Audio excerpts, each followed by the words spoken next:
degrees we're more familiar with, so that is a little bit easier. So this is the way that I think about this whenever I'm doing degrees. This is your 0. Well, actually, I'm not write it right there. Let's write it on the inside. This is 0 degrees. What else could we call it besides 0? What if we spin all the way around in a whole circle? 360. So it also could be 360. All right, because if I spin all the way around in a whole circle, I will be back at the same spot. So we know this would be half of that, which is 180 degrees. And then we should be pretty aware that this is 90 degrees. And then if we do 90, 180, this will be 270 degrees.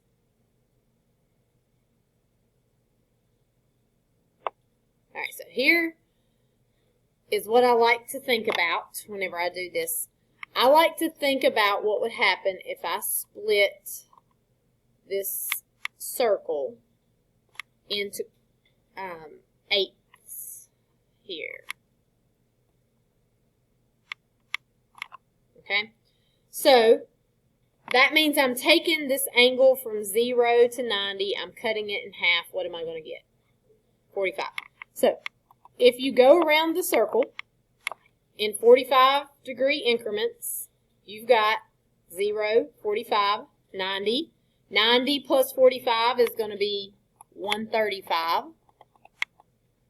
Plus 45 will be 180. Plus 45 again is 225. Plus 45 again is 270. Plus 45 is 315. And then if you add 45 again, you're back to 360.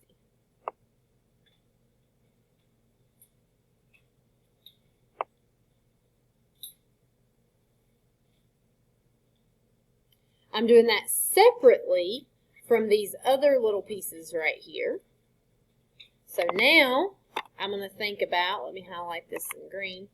Now I want to think about if I split this into these increments right here, which is like 12 equal pieces of the circle.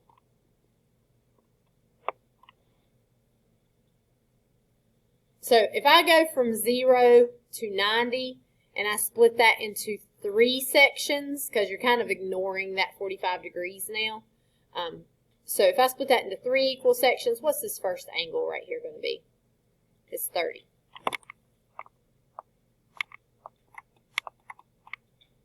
So I've got 0, 30. Skipping that 45 over here, this will be 60, 90, 120, 150, 180, 210, 240, 270, 300, and 330. And then back to 360.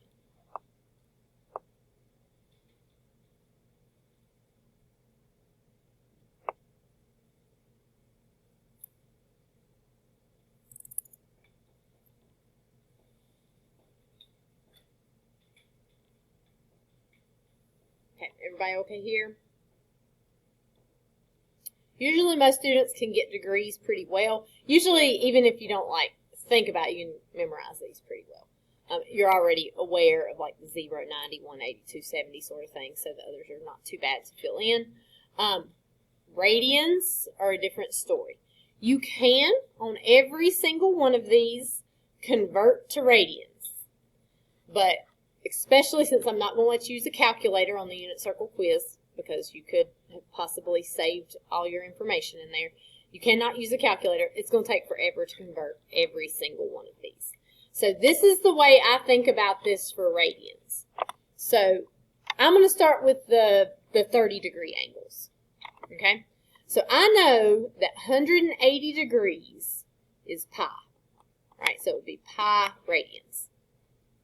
There. That should be one of the things that we know very well, that 180 degrees is pi. So if I think about just the top half of this circle, right, I have the green lines here, they split this into 1, 2, 3, 4, 5, 6 sections. All right? So that would mean that this first angle right here would be pi divided by 6. Okay? 1/6 of pi, because a half the half circle is pi. And then these green lines right here split it into 6 equal sections. So it's going to be the whole thing divided by 6. So pi divided by 6. Okay, so much like we did with our degrees, we're just going to go around the circle, because with degrees, I knew that first angle was 30 degrees. So I just went around and added 30 degrees a bunch of times, right? 30 plus 30 was 60, plus 30 was 90, plus 30 was 120, and so on. We're doing the same thing, but we're using radians here. It's not as difficult as it sounds, because what would pi over 6 plus pi over 6 be? 2 pi over 6. And so now that will reduce, and we're going to reduce in a minute, but it's easiest. Hello? Yes. All right, well, Smith, they need you in the office for just a second. All right, so this would be 2 pi over 6. Now, if you're writing in pen, you may not even want to write that down. You can, but you're going to have to mark it out, because that will reduce. This would be 3 pi over 6. This would be 4 pi over 6. 5 pi over 6. This is 6 pi over 6. I'm going to write it down, even though 6 pi over 6 is just pi. 7 pi over 6. I should have a green line right there. 7 pi over 6. 8 pi over 6. 9 pi over 6. 10 pi over 6. I should not put that on that side. Let's make this neater. 10 pi over 6. 11 pi over 6, and then 12 pi over 6.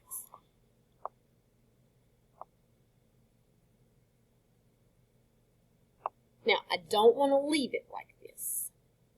I want to reduce any of these that will reduce. But it's just counting around the circle, just like we did with the 30, 60, 90, right? So this is pi over 6. That will not reduce. 2 pi over 6. 2 over 6 reduces to 1/3. So we're going to change this to, actually, let me leave this. I'm going to mark it out. This is going to be pi over 3. You can do it this way and mark it out and put pi over 3 on your quiz. That's fine with me. Or just fill it in with pi over 3. You must have pi over 3. You can't leave it unreduced, because that you won't see that value much. 3 pi over 6 is pi over 2. 4 pi over 6 is 2 pi over 3.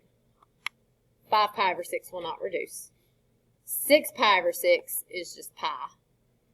7 pi over 6 does not reduce. 8 pi over 6 is 4 pi over 3. 9 pi over 6 is 3 pi over 2. 10 pi over 6 is 10 pi over 3. 11 pi over 6 will not reduce. 12 pi over 6 is 2 pi.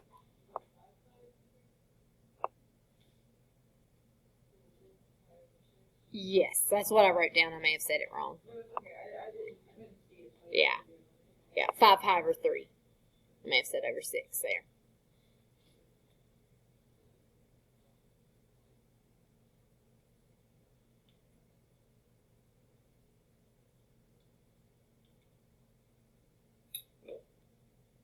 Okay, everybody okay here? I'm going to give you a second to make sure you've got that down.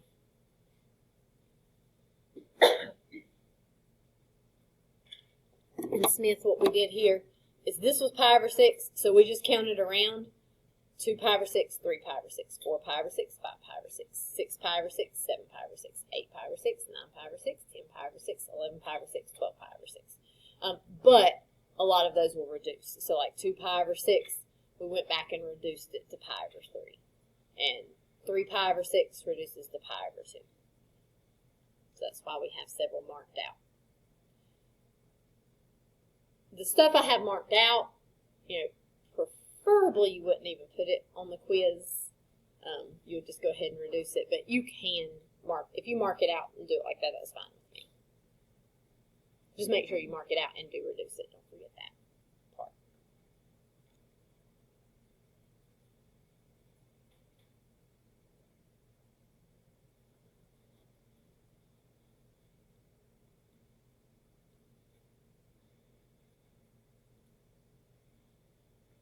Okay.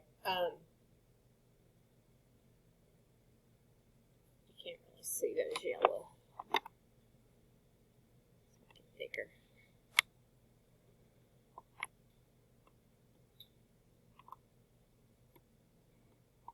All right, so now the only 4 that we have left that we have not done in radians are these marks here that fall in between.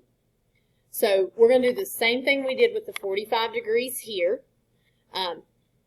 If I look just at these yellow lines, which are in 45-degree increments, this half of the circle is pi.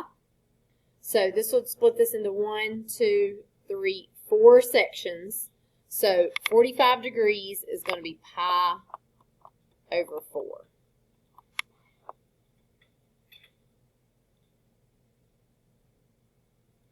So we can do the same thing with our pi over 4 increments that we did with the pi over 3. So this would be pi over 4. This would be 2 pi over 4. And I'm going to leave that for right now, but this would be 3 pi over 4. This would be 4 pi over 4. 5 pi over 4. 6 pi over 4. 7 pi over 4. And then 8 pi over 4. And just like with the 30-degree increments, you're going to have some of these reduce. So 2 pi over 4 also reduces to pi over 2. 4 pi over 4 also reduces to pi. 6 pi over 4 also reduces to 3 pi over 2. And 8 pi over 4 also reduces to 2 pi.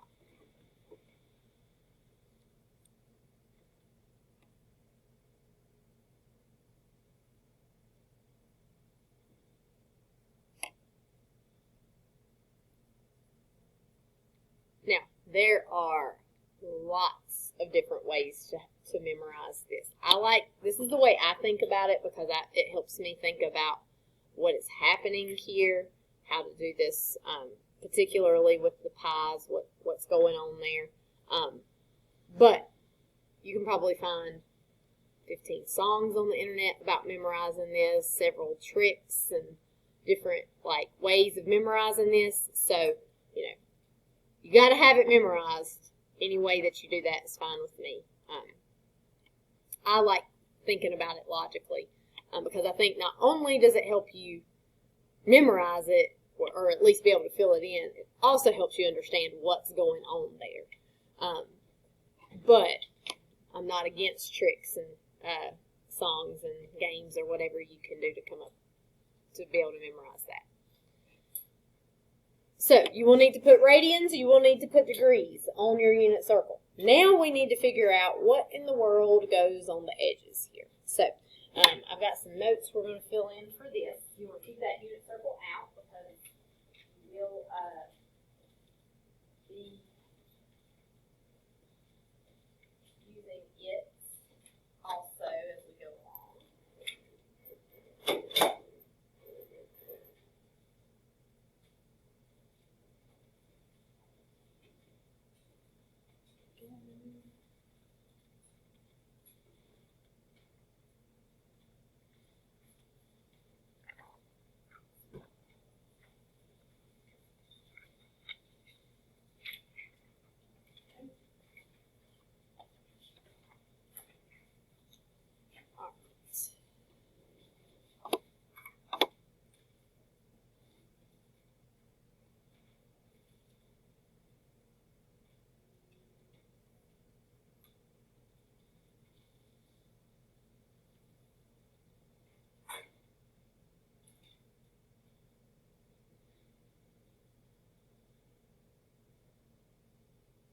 I don't know if we went over this or not, and I have a decent feeling you may have not seen it before. So we're going, if you want to put this in sort of like a blank space on those notes or wherever, there might be some, yeah, there's some blank space on the back right there. Something we're going to go over really quickly just because it makes it a lot easier to do these problems and we can do it without a calculator are special right triangles.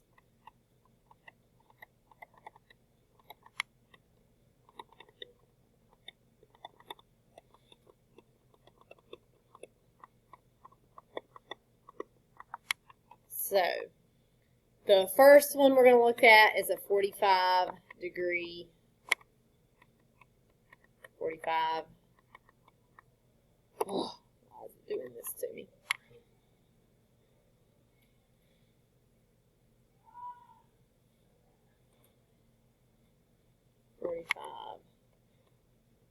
Degree, 90-degree triangle. So that is going to be an isosceles right triangle. So you've got a right triangle and both of your angles that are not the right angle are 45 degrees. So if those two angles are equal to each other, the sides across from them also have to be equal to each other. So I'm going to call this side right here X and this side right here X.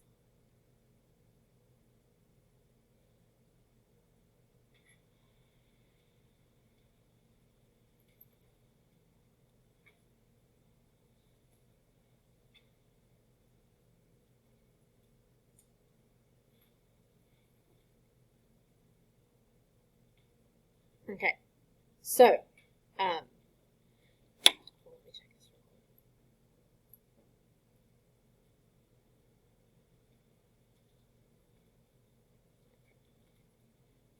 right, so, for this, you got X's in both places here. There's a couple ways we could figure this out, but what's going to happen every time is that this hypotenuse is going to be X times the square root of 2. So the length of your leg times the square root of 2. All right, this is great for shortcuts because if you know that this side right here is 7, then you know that's 7 square root of 2. I actually use this one a lot, like if my husband is ever building something and needs like a diagonal piece, this makes it easy to come up with that really quickly if we're ever working on something like that. And because you're dealing with squares a lot whenever you build stuff, it comes up. So I have used that before in real life. The other one we're going to have is 30, 60, 90 triangles. These are also pretty common. So you got I didn't really draw that very well. Let me make it look a little bit more like it is a 30, 60, 90. All right, so this would be your 60-degree angle, which would make this your 30-degree angle. And the side that you really want to know in a 30, 60, 90 triangle is the short leg.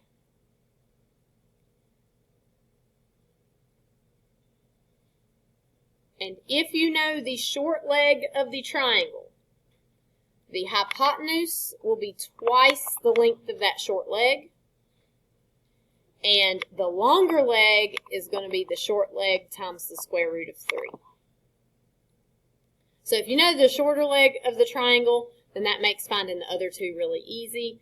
Sometimes you might not know the shorter leg, you might know the longer, and you may have to kind of work backwards from that. But these are not rules that, I think it's in Math 2 whenever you do trig, but they're not always taught because you can do them just using regular trig. You don't have to use these shortcut rules. They just make things a little bit faster for that. Have you guys seen this before? Okay. All right. So knowing this, that's going to help us fill in our notes on the front side. So let's talk about what in the world this circle is and how we come up with these values that are on the outside. All right, so the unit circle is a circle with a radius of 1. It's called the unit circle because it is a circle that has a radius of 1 unit. All right, and it has its center at the origin, just because that makes it so much easier. If it's not at the origin, it makes it much more difficult, right? So, and it makes it less useful.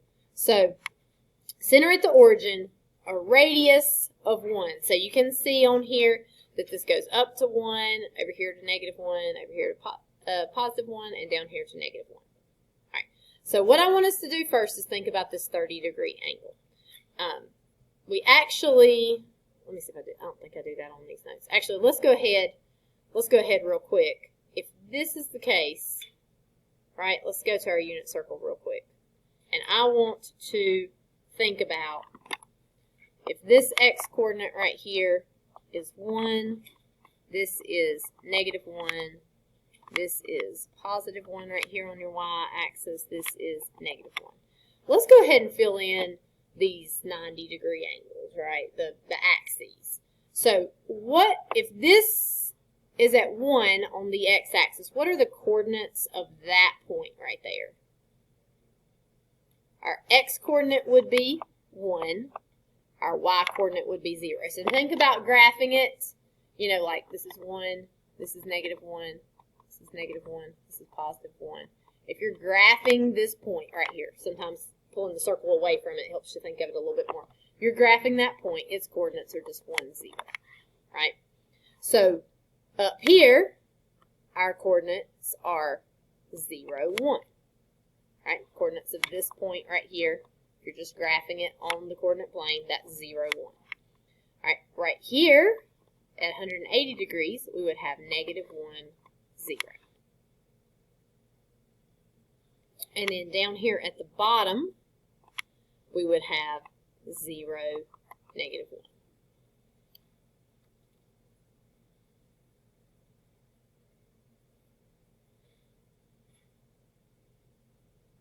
Does that make sense? Okay, so that gets those filled in. Now let's look at 30 degrees. So 30 degrees, what we want is we want the coordinates of this point right here. So I can't find that just simply by looking at this, because what's going to happen right here, let me draw in a right triangle right here.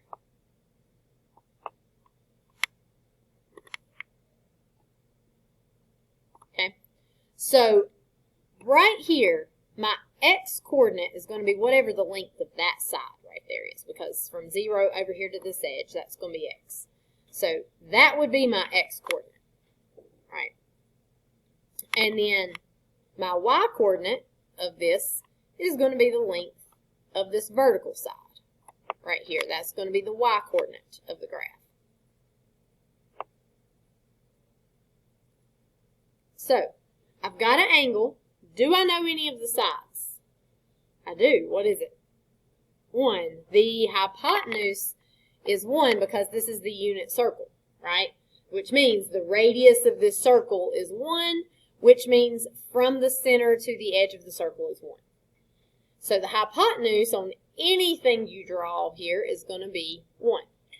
So if I want to know this values for y and for x, I have a 30, 60, 90 triangle here.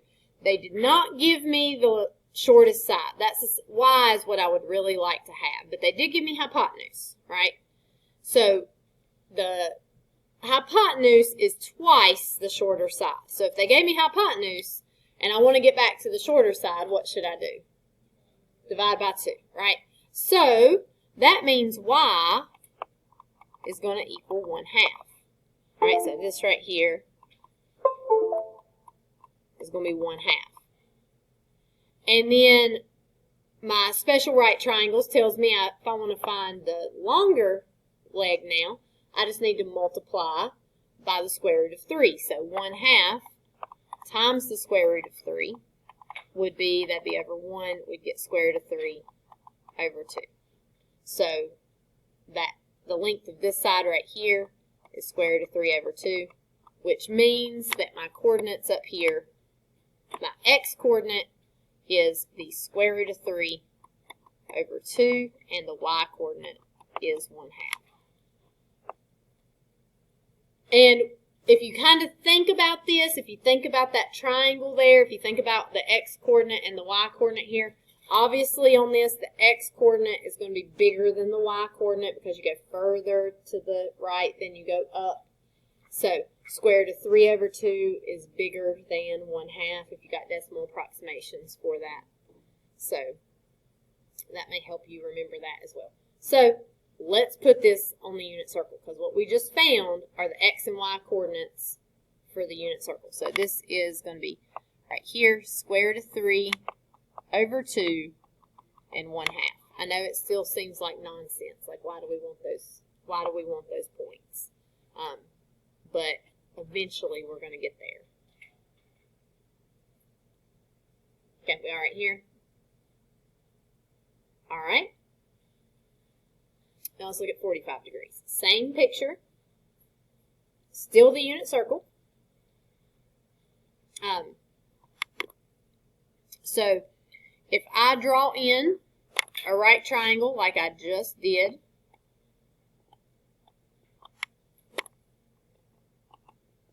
all right, and the length of this side would be x, the length of this side would be y, so the coordinates of that point would be x and y. And just like last time, I've got a radius, which I know is going to be 1 for this circle. So if we go back to thinking about those special right triangles, on a 45, 45, 90 triangle, I know x and y are going to be equal to each other here. And they've given me the hypotenuse. So normally I would take the leg and multiply it by the square root of 2. What am I going to do to go from the hypotenuse back to the leg? Divide by square root of 2. All right. So that means that my x or my y is going to be 1 divided by the square root of 2. However, they don't like us to leave it this way because it's got the square root in the bottom. So how do I get rid of that square root in the bottom? I did this in the last unit.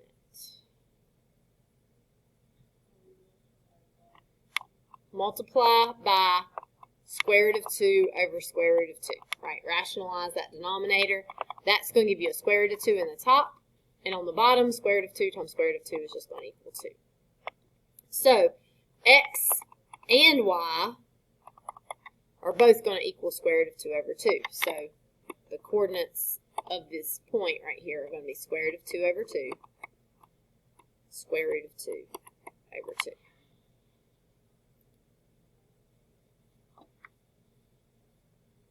So that's our 45-degree angle. Let's put those points over here.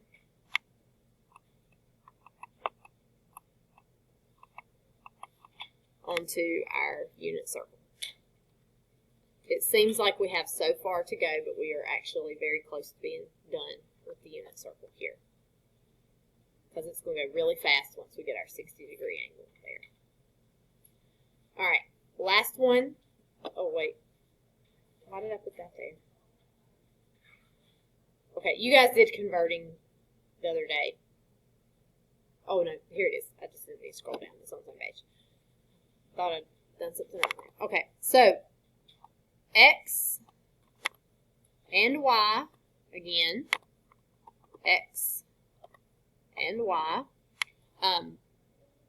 Still our radius here is 1. So this time, it's going to be very similar to our 30-degree angle, but to find our short leg, which is x this time, we're going to divide by 2. So x will be 1/2. And then to get our longer leg, we would multiply by the square root of 3. So 1/2 times the square root of 3 will give us square root of 3 over 2. So x is going to be 1/2. Y is going to be square root of 3 over 2. which is it's the same lengths as our 30-degree angle, but our positions have switched. So if we move over to our unit circle here at 60 degrees, we're going to get 1/2 square root of 3 over 2.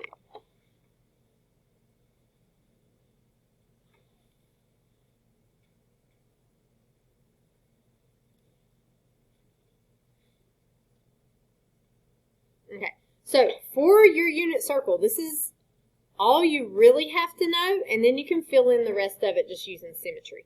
Because I know over here in this quadrant that I've got positive, positive, right? Both coordinates are positive. In the second quadrant, my x-coordinate is negative, my y-coordinate is positive. Down here in the third quadrant, they're both negative. And then over here in the fourth quadrant, I have a positive x, negative y.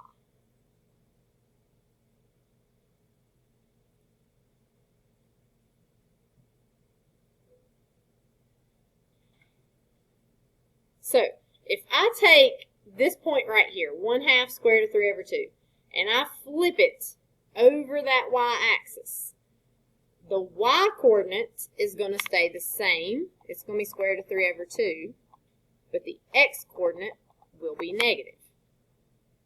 Same thing right here. If I take this and flip it, the negative square root of 2 over 2, positive square root of 2 over 2. Same point, just my x-coordinate is negative. And then I've got negative square root of 3 over 2, positive 1/2.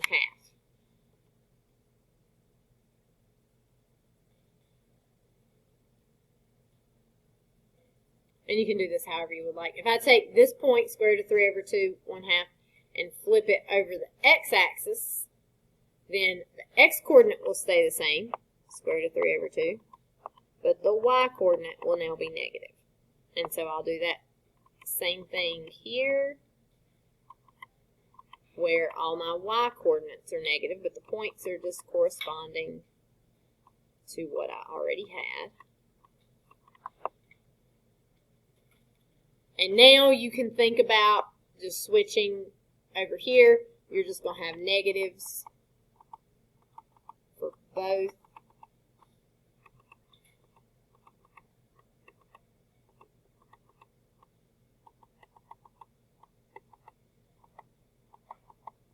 And your unit circle is filled in.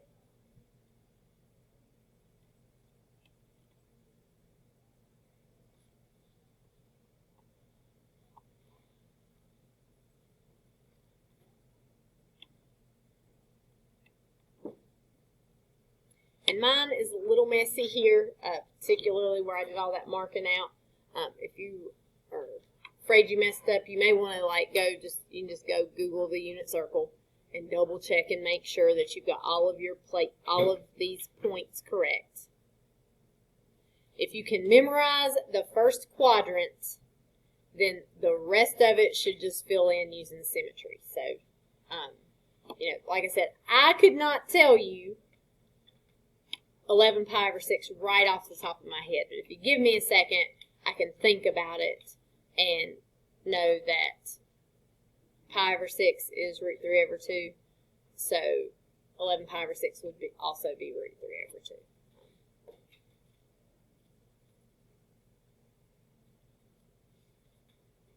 Okay, questions?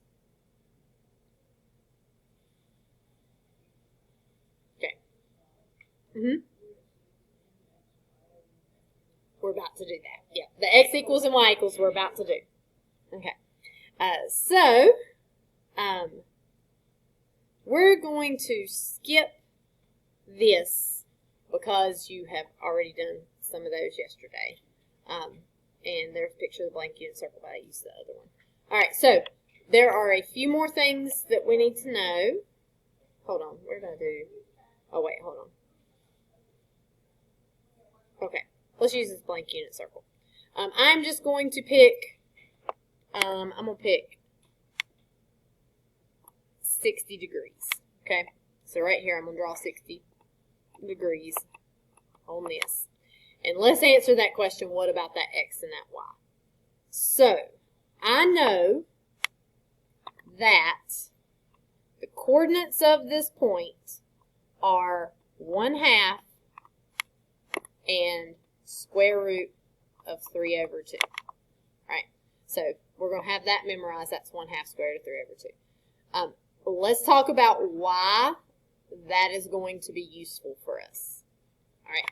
So, if my x-coordinate is 1/2, that means right here on this x-axis, this length right here is 1/2. And if my y-coordinate is square root of 3 over 2, that means right here that the length of this side right here would be square root of 3 over 2. This would make a right triangle with the hypotenuse right here would have a length of 1. Okay, so this is where this becomes useful. If I want to know a trig function for this, if I want to know sine of 60 degrees, right? That is opposite over hypotenuse. Opposite is square root of 3 over 2, and the hypotenuse would be 1. Well, square root of 3 over 2 divided by 1 is just square root of 3 over 2. So that y-coordinate right there is sine of 60 degrees. And if I want to know cosine of 60 degrees, cosine of 60 degrees, if I'm thinking about this triangle, would be adjacent over hypotenuse, which would be 1/2 over 1. Of course, dividing by 1 just gives you that same value, so cosine of 60 degrees is 1/2. And that would be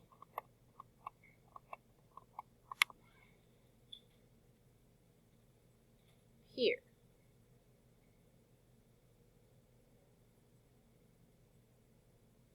So, now here's the trick to this is that when we're talking about sine and cosine, what's the hypotenuse of any triangle we draw going to be? It's going to be 1, right? Which means the bottom of this fraction is always going to be 1. Which means that our x-coordinate is always your cosine of that angle, and the y-coordinate is always the sine of that angle. So up here at the top of your unit circle, the last thing you have to fill in is that x is going to equal cosine of theta, and y is sine of theta. Use theta there instead of like an x, since we have said x equals, we don't want to, that would be kind of redundant and not mean the same thing. So you could also use a different variable like an a or a b if you wanted, but theta is pretty common to use for angles. So what this means is if I want to know, so I know we're still not quite, it's actually going to take us a day or two to get to the like, oh yeah, I'm kind of putting this together where we're going with this. But, this will help us get to at least the point where like we can see where it was really useful in the olden days where there was no calculator. So if I don't have a calculator, but I need to know cosine of 120 degrees, I could just go over here to 120 degrees. Cosine is my x-coordinate, so it would be -1/2, right? Or if I need to know sine of 11 pi over 6, sine of 11 pi over 6, I would just go to 11 pi over 6. Sine is my y-coordinate, so it would be -1/2. All right, so again, not the most useful to you because you have a calculator that will do that for you, but we're taking it a little further eventually as well. So now let's talk about other trig functions, okay? Because sine and cosine are very easy to read off of the unit circle. These others are not. So tangent of theta is going to always equal sine of theta over cosine of theta.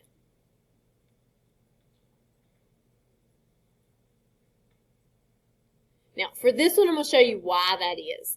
You should already know that tangent is opposite over adjacent, right? We know that's also the case. If we know opposite and adjacent, we can find tangent. So think about this. If I do sine of theta divided by cosine of theta, sine is opposite over hypotenuse, and cosine is adjacent over hypotenuse. So I'm just trying to justify to you why this is the case, right? Why tangent equals sine over cosine. So opposite over hypotenuse divided by adjacent over hypotenuse. This is a complex fraction. We got a fraction inside of a fraction. We don't like that.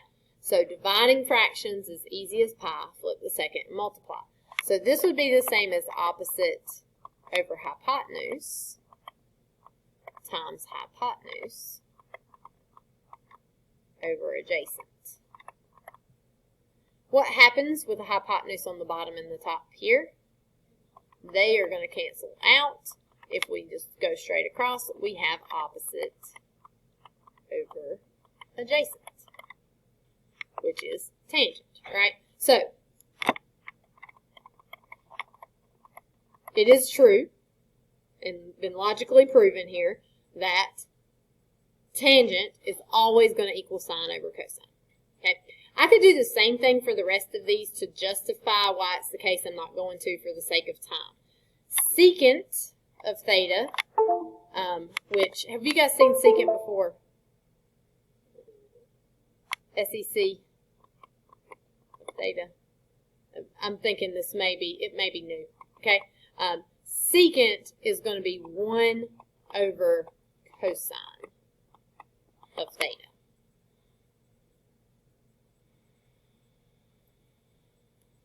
Okay? It is the reciprocal of cosine. So it's just cosine flipped, right? Cosecant of theta is 1 over sine of theta.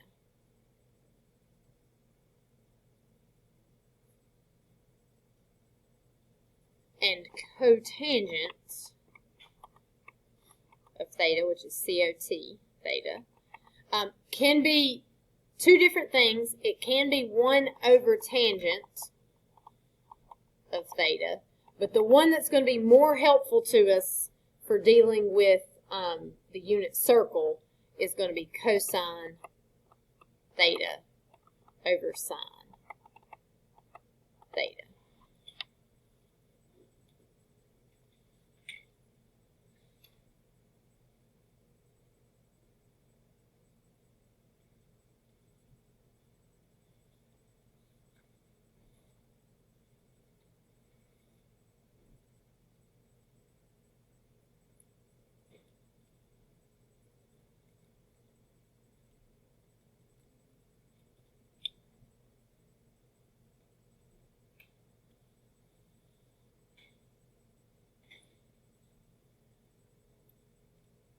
Okay.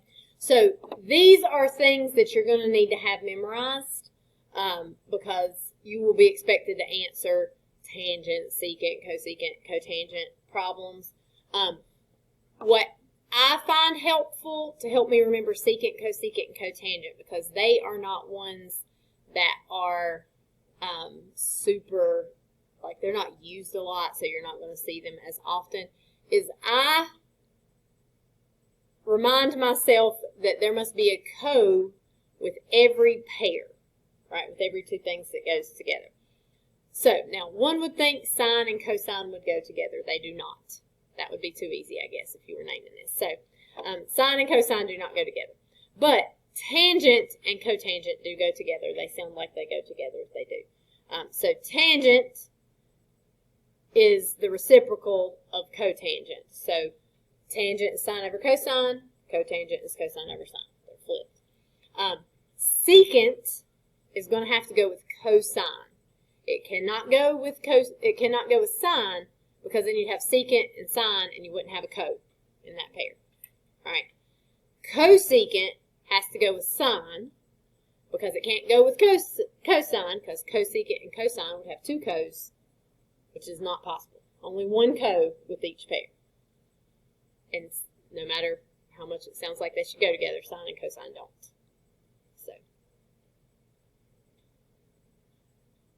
So these, along with these 4 things right here, you need to make sure that you have memorized.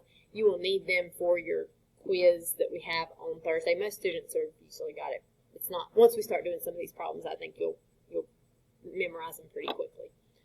It'll be kind of like law of sines and cosines were. You know, once you start doing a few, it just kind of sticks, hopefully. Anyway. Right. Questions?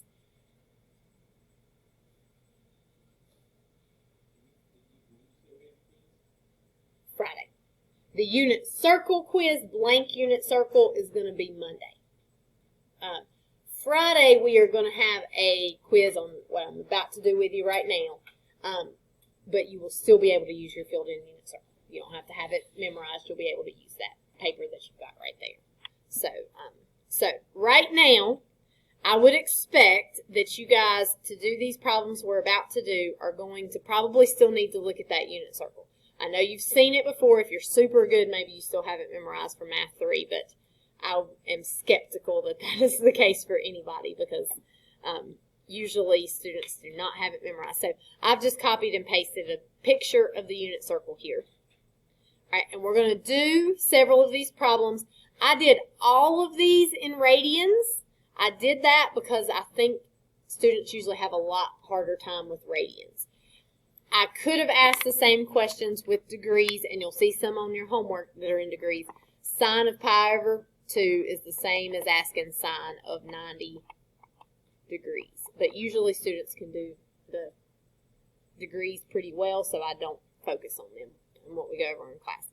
So if I am asked for sine of pi over 2, then what I need to do is I need to look at my unit circle. I need to find pi over 2 on my unit circle, and sine is my y coordinate, so that would be 1 in this case. So sine of pi over 2 using the unit circle is 1. Sine of 90 would be the same thing, because 90 degrees and pi over 2 radians are equal to each other. Okay? So if I am asked for cosine of 5 pi over 6, I'm going to go on my unit circle. I'm going to find 5 pi over 6. Cosine is my x-coordinate. So that is negative square root of 3 over 2. So cosine of 5 pi over 6 is negative square root of 3 over 2. Now, you are not going to be allowed to use your calculator to do these problems, but let me just show you how you can use it to kind of help you check as you're learning these. If I type in, now remember, since we're using radians now, I need to hit mode. I need to go put this in radian mode. If you're not in the right mode, it won't do it correctly. But if I type in sine of pi over 2,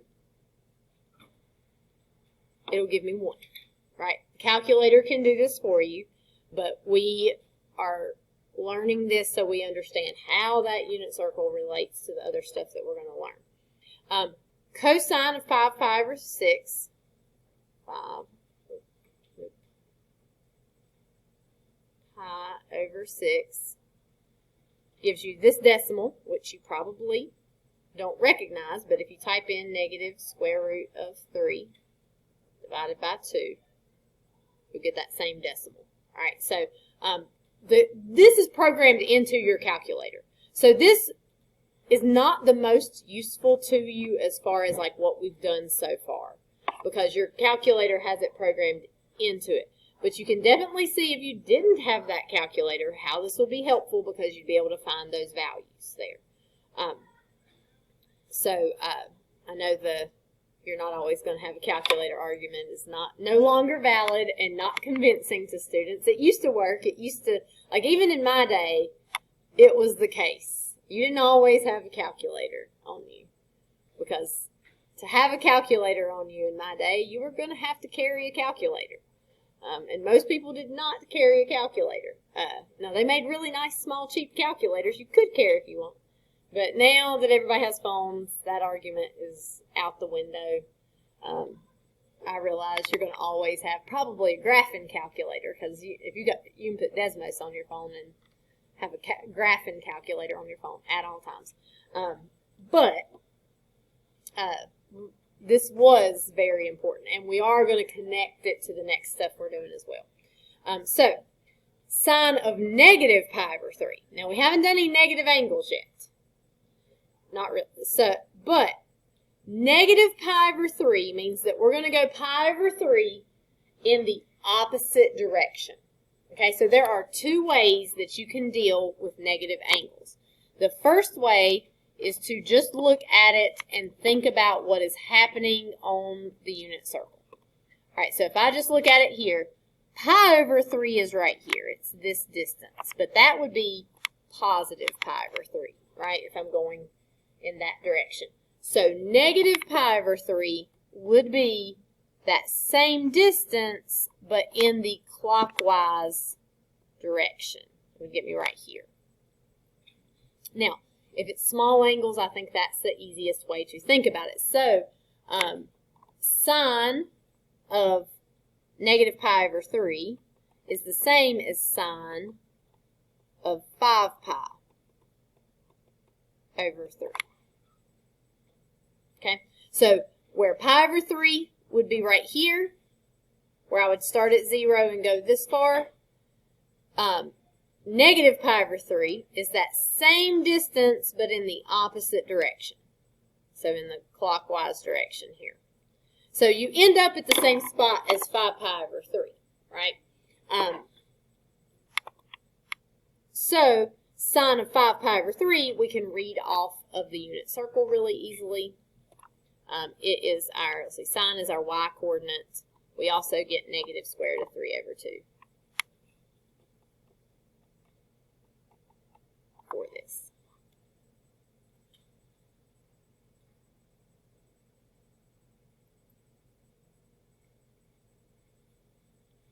Now, the other way that you can deal with this, if looking at it is confusing to you, or sometimes you have like really big numbers or weird numbers that are hard to deal with, the other way that you can deal with negative values is if I spin all the way around the circle, 360 degrees or 2 pi radians, I end up back in the same spot I started. No matter where I was at, I would end up back in the same spot, right?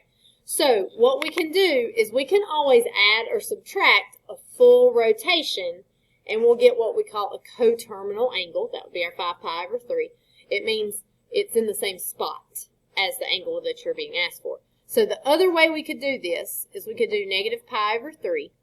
We could add 2 pi to it. Okay, now that is 2 pi over 1. To add those together, we would have to get common denominators. So that would be negative pi over 3 would plus, and then 2 pi over 1, we'd have to multiply by 3 on top and bottom, so we'd get 6 pi over 3. And to add fractions, you just add the top, keep the bottom the same. So negative pi plus 6 pi would give us 5 pi, and then the 3 would stay in the bottom. So if thinking about it visually is confusing to you, then you can just add or subtract 2 pi until you get something that is on the unit circle.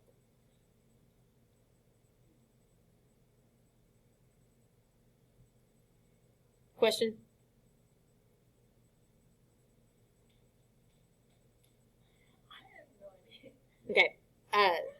on looking at the picture or at this adding the 2 pi here? Okay, so 2 pi is a full rotation all the way around the circle, right? So like if I am right here and I rotate all the way around the circle, which would be 2 pi, I would end up in the same spot. Or if I'm right here and I rotate all the way around the circle, I'd end up in the same spot on that unit circle. So whenever you are trying to find values, and so like negative pi over 3 is not on our unit circle, we can always add or subtract 2 pi until we get something that is on the circle. So if I do negative pi over 3 and add 2 pi, which I made it a fraction by putting it over 1, then you got to get common denominators to add that together. So you would multiply this by 3 on top and bottom, so you would have common denominators. And then, so you get negative pi over 3 stays the same. You get 6 pi over 3 here, which is the same as 2 pi. And then you would add those together. So negative 1 pi plus 6 pi would give you 5 pi. And then the bottom just stays the same whenever you add fractions together. So that gives you 5 pi over 3, which is on the unit circle. Okay. Now, you don't have to do it that way. Like if thinking about it visually, like noticing, well, pi over 3 is here. So 5 pi over 3 is just that same amount in the opposite direction. You can do it that way as well. I'm just trying to give you a couple options of ways to think about it. Uh-huh. Uh-huh. All right, so negative 11 pi. Actually, let's do 4 before we do 5. All right, because that may help us a little bit. Is 3 pi on the unit circle? No. 3 pi is not there. So, again, if 3 pi is not there because it's too big, right? 2 pi is the biggest we've got on the unit circle. So 3 pi is too big. So what we could do with 3 pi is we could do 3 pi. This time we could subtract 2 pi, because you can always add or subtract 2 pi as many times as you want, and that would just give us pi. So this should be equal to sine of pi, which is on the unit circle, right? Pi is right here on the unit circle. Sine is our y coordinate, so we would get 0 for that. So if you have something that it may not be negative, but it may be too big or too big to be on the unit circle, you can always subtract 2 pi, or if you're dealing with degrees, you can subtract 360 degrees. So this would also be like doing, I think, like 540. You could just subtract 360 and it'll give you the angle that you need there for that. But then 5 is even more confusing because you got negative 11 pi over 2.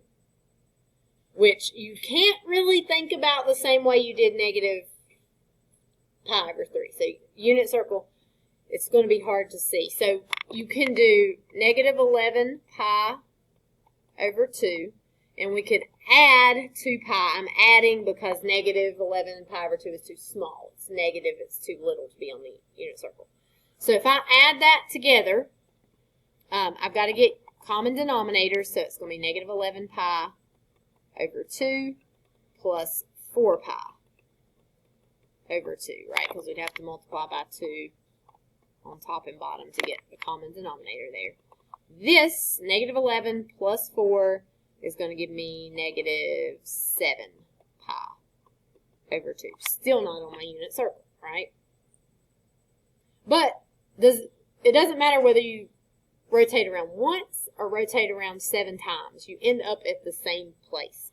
So if this doesn't work, we can just keep adding 2 pi again. So negative 7 pi over 2 plus 4 pi over 2, because that's the same as 2 pi, is going to give us negative 3 pi over 2. Still not on the unit circle, right? So we could add 2 pi again.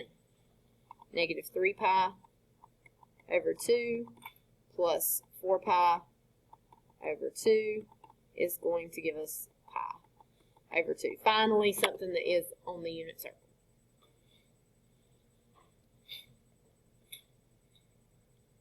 Okay there?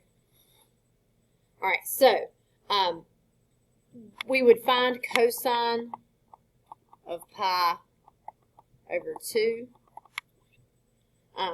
And cosine of pi over 2 here would be, let's see, pi over 2 is right here. Cosine is our x-coordinate. We would get 0.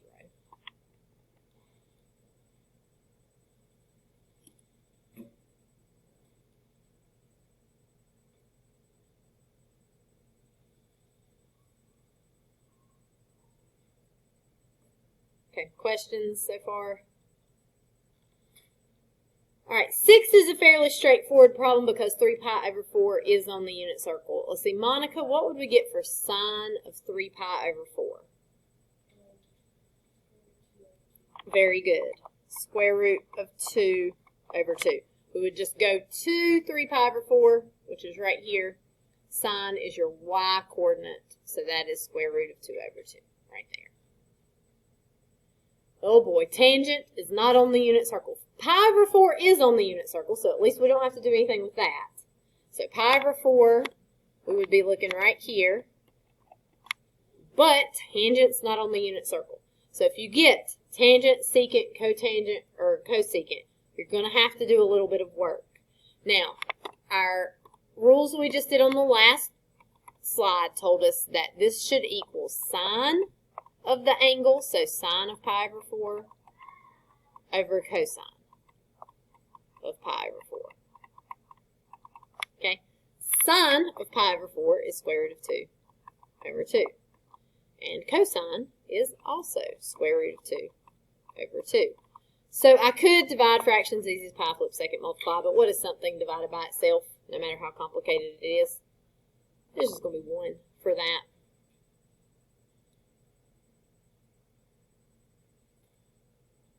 So for these types of problems, you're going to use those rules. I know we're running out of time, but let's try to get a couple more in.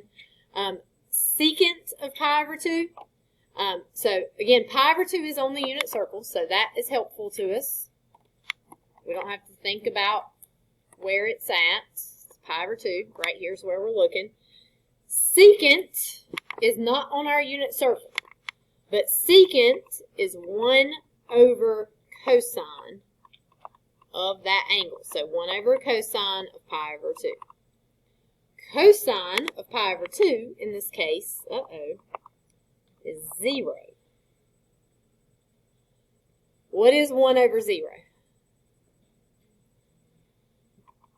Nothing. I agree, but what do we call it? What's the math word we use for it? Starts with a U. It does not equal 0. Undefined. If 0 is in the top, it's going to equal 0. 0 divided by 1 is 0. 1 divided by 0 is undefined. Okay, let's look at one like cotangent of pi over 6 before we pack up. Cotangent of pi over 6. We are looking right here at pi over 6. And we've got to do cotangent, which is going to be cosine of pi over 6 over sine of pi over 6. Okay, so cosine is square root of 3 over 2.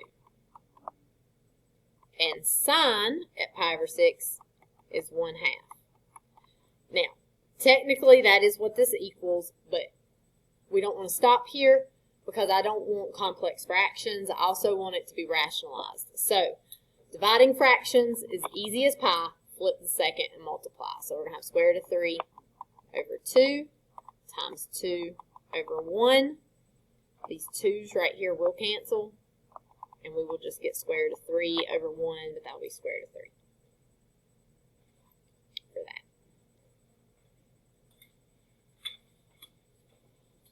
that. Okay. That last slide is just more practice with the same thing. Please note that if something's not on the unit circle in its degrees, like they ask for sine of 420, just like with radians, you can add or subtract 360 degrees. So you could do 420 minus 360, and that would give you 60 degrees. So you could do sine of 60 degrees. I didn't do as many of those with, I didn't do a lot of those with degrees because they're a little bit easier to deal with. So for assignments.